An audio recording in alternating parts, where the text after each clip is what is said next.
नमस्कार, आप देख रहे हैं TV9 राजस्थान। मैं हूं अम्बेश श्रीवास्तव और ये 8 PM शो।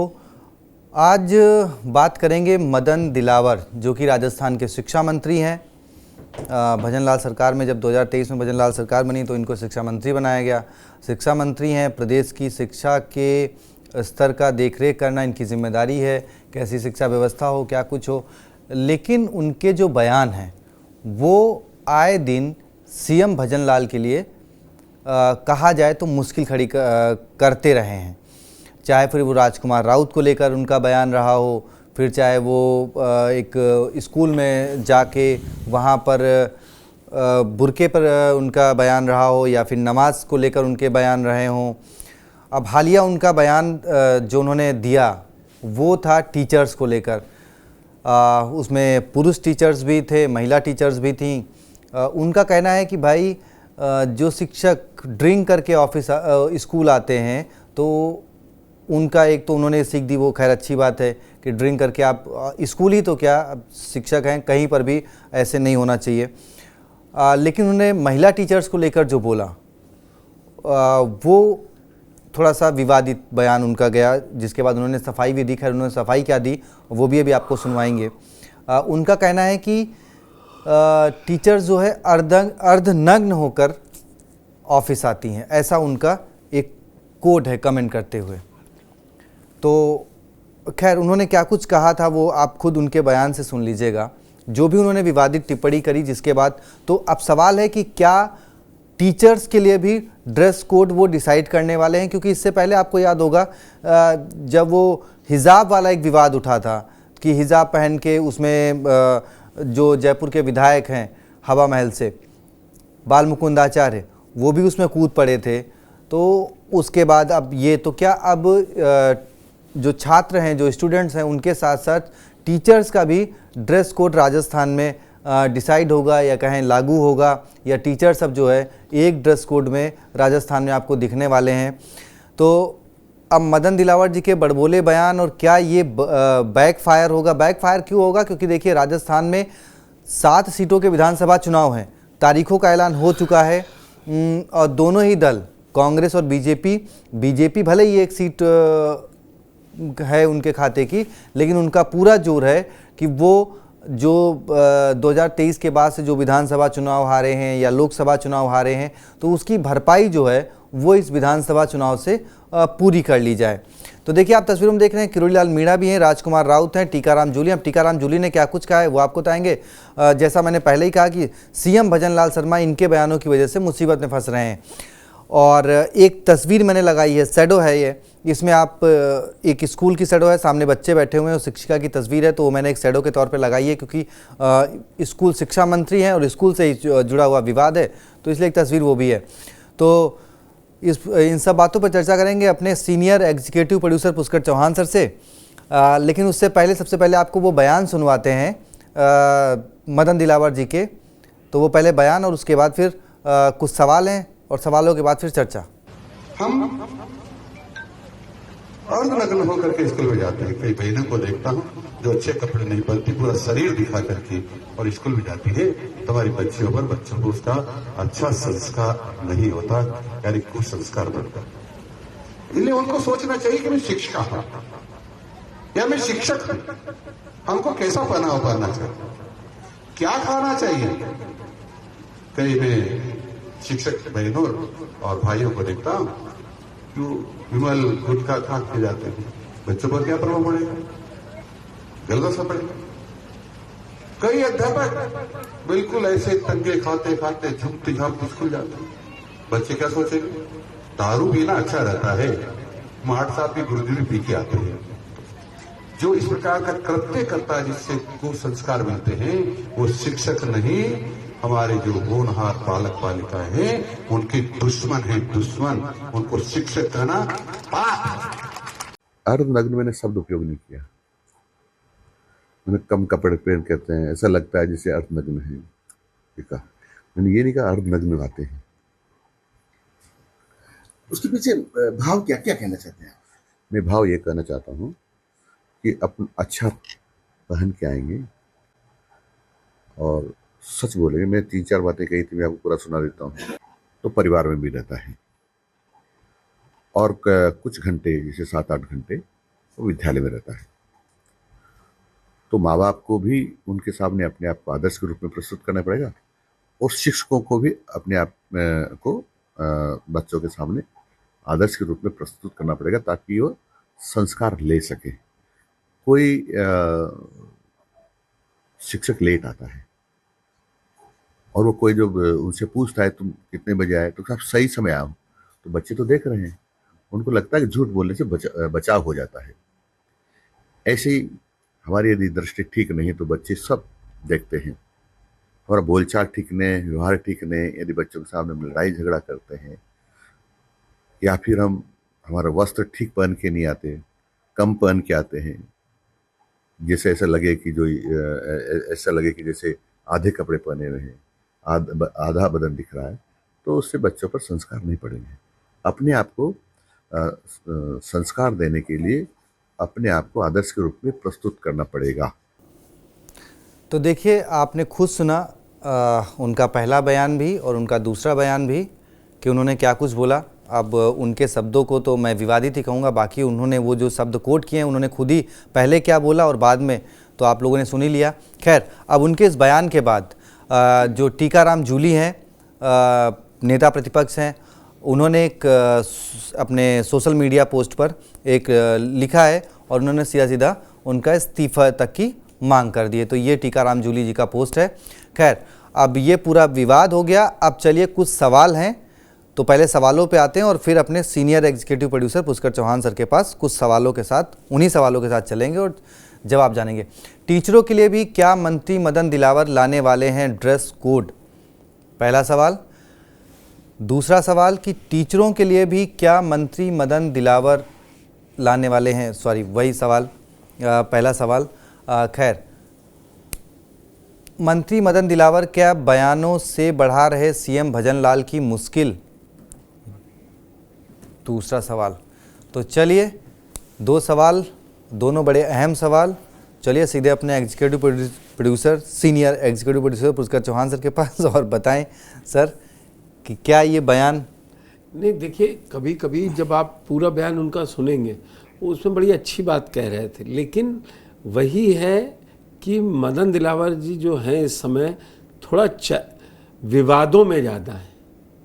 अब डीएनए चेक करवा दिया था उन्होंने जी, राजकुमार राउत का, और पूरे आदिवासी समाज को उस पर गुस्सा रहा, किस तरीके से विरोध हुआ है देखिए। और ये जो आपने सबसे पहले एक बात कही थी ना कि आपने भजन लाल जी की फोटो लगा रखी, वो परेशानी का सबब बनते जा रहे हैं। विधानसभा में किस तरह हंगामा हुआ, फिर बाद में माफ़ी मांगनी पड़ी। वो ये बयान दरअसल थोड़ा सा मॉरल पुलिसिंग पे लेक्चर हमको देना कम चाहिए।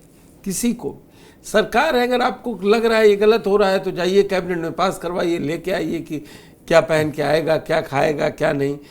दरअसल अब ये चर्चा बड़ा तेजी से होने लगी है कि कौन क्या पहने, कौन क्या खाए, क्या ना खाए। ये मेरी समझ में ये एक इंडिविजुअल का, और हर इंडिविजुअल को ये समझ है कम से कम, अगर वो टीचर हैं, कि क्या पहन के जाना चाहिए स्कूलों में, क्या पहन के नहीं जाना चाहिए। वो मतलब ये कैसे कह देंगे, वो उनको अगर रखना था, सारे टीचर्स को कह रहे थे, तो फिर सिर्फ महिला शिक्षकों के लिए मत कहें। फिर बताएं ना कि बॉडी हैंगिंग शर्ट्स जो मेल टीचर पहन के आ रहे हैं उनका क्या है जी सर, वो उनको एंटाइटलमेंट है क्या कोई? तो दरअसल ये सबसे बड़ी बात है उसमें ये है कि बीजेपी के ये मंत्री एक चश्मे से केवल देखना चाह रहे हैं, एक कि भाई ये गलत हो रहा है, ये गलत हो रहा है। गलत हो रहा तो फिर आपने सही उठाने के लिए क्या कहा, और फिर आपने सबको एक ही में तौल दिया।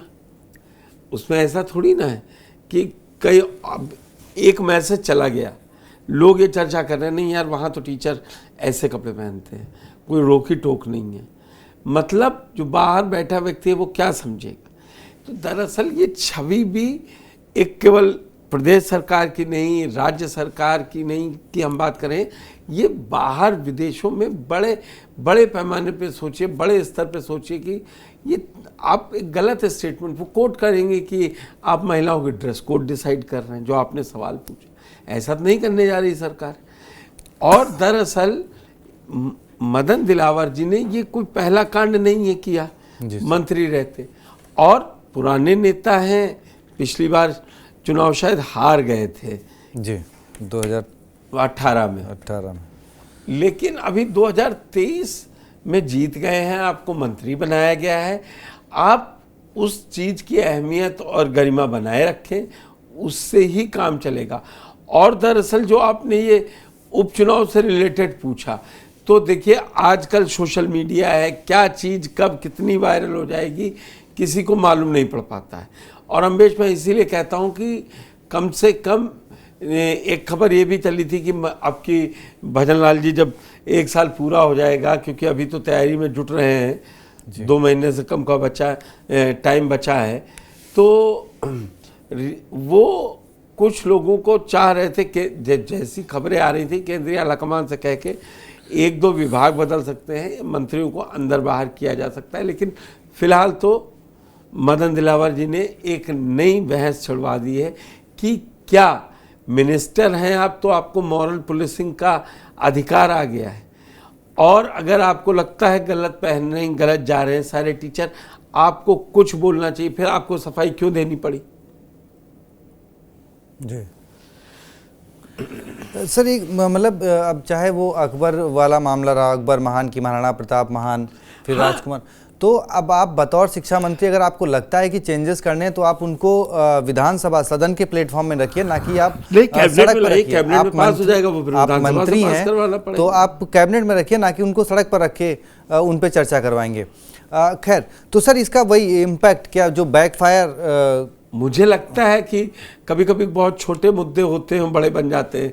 अब ये टीचरों पे आप ये बताइए, सारे चुनाव टीचर BLO लेवल पे आप जानते हैं करवाते हैं हर टीचर, तो फिर एक ना भी गुस्सा हो तो कहे बताओ ये अब ये इतना ज़्यादा कर रहे हैं कि समझ ही में नहीं आ रहा है। और कांग्रेस ने इसको भुनाना भी शुरू कर दिया। टीकाराम जूली कांग्रेस है वो, गोविंद सिंह डोटासरा ने भी कहा कि भाई इस तरीके की बयानबाजी महिला टीचर पर बोला है, तो CM भजनलाल जी को वापस लंदन से आते ही जो है इनका इस्तीफा लेना चाहिए। अब वो पिछली बार उन्होंने माफ़ी मांगी थी सदन में खड़े होके, इस बार इन्होंने कहा कि नहीं उन्होंने ऐसा कुछ बोला नहीं। लेकिन देखिए दोनों तस्वीरें हमने अपने दर्शकों को दिखाई, दर्शक खुद फैसला करें कि उन्होंने क्या बोला है। पहला बयान भी सुन लिया, दूसरा बयान भी सुन लिया। तो सर अब इस तरीके के बयान, आप शिक्षा मंत्री हैं, तो इसका जो बैकफायर विधानसभा चुनाव 7 सीटों पर है, और तो किस तरीके से देखते हैं और क्या लगता है? बहुत क्लोज फाइट है, और उपचुनाव बहुत ज़्यादा उत्साह करने वाला चुनाव नहीं होता है। थक चुका हुआ आदमी होता है, वो तो निधन हुआ है या तबीयत खराब हुई है, जिस वजह से जा रहे हैं, जिनका लॉस है वो इररिपेरेबल है, कि मतलब उसकी कोई भरपाई नहीं हो सकती। लेकिन सत्ता का यही चेहरा होता है, वो इसको ढूंढ लेता है कि उसको क्या करना है, किस चीज़ को बढ़ाना है। कांग्रेस इसको भुना नहीं रही है, ये कहना चाहिए सेल्फ गोल पे सेल्फ गोल कर रहे हैं मदन दिलावर जी। किरोड़ी लाल मीणा के बाद भजनलाल शर्मा जी के लिए जो दूसरी मुश्किल खड़ी कर रहे हैं वो शिक्षा मंत्री मदन दिलावर। तो देखिए मदन दिलावर जी के बयान पर आपकी क्या राय है, कमेंट बॉक्स में ज़रूर बताएं, और ज़रा इसको ज़्यादा से ज़्यादा शेयर करें ताकि उन तक शायद पहुंच जाए ये संदेश कि भाई अगर आप कुछ बयान देते हैं तो कृपया ऐसे शब्दों का इस्तेमाल करें जब आप मंच पर खड़े हैं, और आप जब इनके लिए शिक्षकों के लिए बात करें, क्योंकि हमारे देश में तो शिक्षकों के लिए वो दोहा है, गुरु गोविंद दो खड़े काके लागू पाएं, गुरु आपने गोविंद दियो बताया। मतलब भगवान से भी बड़ा दर्जा जो है वो शिक्षकों को दिया गया है। तो अगर आपको ऐसी कोई शिकायत थी शिक्षकों से तो आप मीटिंग बुलाते, जो भी माध्यमिक शिक्षा बोर्ड की थी वहाँ पे बात रखते, वहाँ पे एक सर्कुलर पास करते, वो सब चीज़ें कर सकते थे आप। लेकिन आप खुले मंच पर खड़े होके आप किन शिक्षकों के लिए आपने किन शब्दों का यूज़ किया वो खुद बयान में आप लोग सुन रहे हैं। तो इस तरीके से जहाँ पर टीचरों को भगवान से भी ऊपर, भगवान का दर्जा नहीं, भगवान से भी ऊपर का दर्जा है, तो वहाँ शिक्षकों के लिए ऐसे शब्द कितने वाजिब हैं और समाज इनको कितना एक्सेप्ट करेगा और ये कितना बैकफायर करेंगे और कितनी मुश्किल सीएम भजन लाल शर्मा के लिए खड़ी करेंगे। और वो जब लंदन से लौट कर आएंगे, जब विदेश यात्रा से लौट कर आएंगे, तो क्या कुछ रिपोर्ट उनके सामने पहुंचेगी और क्या कुछ वो एक्शन लेने वाले हैं, क्योंकि उनके लिए चाहे संगठन हो चाहे सरकार हो, लगातार वो जितनी तैयारी अपनी तरफ से कर रहे हैं मजबूत करने की, अगर कहा जाए एक हिसाब से, वो लगातार विदेशी दौरे कर रहे हैं, लगातार राजस्थान में भी काम कर रहे हैं, लेकिन उनके मंत्री संगठन में एक नई मुसीबत हर रोजाना जो है ना कोई खड़ी करता है। तो अब वो कैसे इससे निपटेंगे, क्या कुछ आला कमान से बात करेंगे और क्या उपचुनाव से पहले ही कुछ इस्तीफे लिखवा लिए जाएंगे या उपचुनाव के बाद कुछ विकेट गिरने वाले हैं राजस्थान में और इन बयानबाजियों पर कब रोक लगेगी। क्योंकि महिलाओं को लेकर राजस्थान में चाहे वो कांग्रेस के टाइम के मंत्री हों, बीजेपी के टाइम के मंत्री हों, बीजेपी के कहीं ना कहीं उन्होंने महिला शब्द का इस्तेमाल करके जो कहा, कोड किया, तो कोई अगर अपने घर से निकल रही है महिला, तो ऐसा तो नहीं है कि वो अपना ध्यान नहीं रख रही है जिन चीज़ों का उन्होंने इस्तेमाल किया। कोई भी अगर वो पढ़ी लिखी है, शिक्षिका है, कोई भी महिला है, तो ऐसा तो नहीं है जिन शब्दों का आप भाषण दे रहे हैं कि भाई ऐसा वो करते हैं तो इस पर रोक लगनी चाहिए। सबको मत नाप दीजिए, खराबी हर जगह होती है। तो और सर वो फैशन आजकल का फैशन भी है, ट्रेंड भी है, तो बहुत चीज़ें आप ठीक है, आप रूल्स रेगुलेशंस लगा सकते हैं, लेकिन उसके लिए एक मीटिंग होती है, क्योंकि आप विपक्ष में नहीं बैठे हैं जो आप सड़क पे बैठ के धरना देंगे, चिल्लाएंगे कि सरकार मेरी मांगे। आप तो सरकार में हैं, तो आप सर्कुलेशन के थ्रू ये सब काम कर सकते हैं। खैर, आपकी क्या राय है, और वीडियो को ज़्यादा से ज़्यादा शेयर करिए और देखते हैं सीएम भजन लाल शर्मा जी जब लौटते हैं तो क्या कुछ एक्शन लेते हैं, क्या कुछ और खबरें बनती हैं। जो भी होगा आपके सामने बिल्कुल आएगा। और बाकी कल जो है शाम को 8 बजे 8 PM में बड़े बड़े खुलासे होंगे। कुछ सरकार कौन चला रहा है, कैसे चल रही है, तो उसके लिए तैयार रहिएगा। कल 8 बजे मिलते हैं फिर नई खबर के साथ। बहुत बहुत शुक्रिया, धन्यवाद।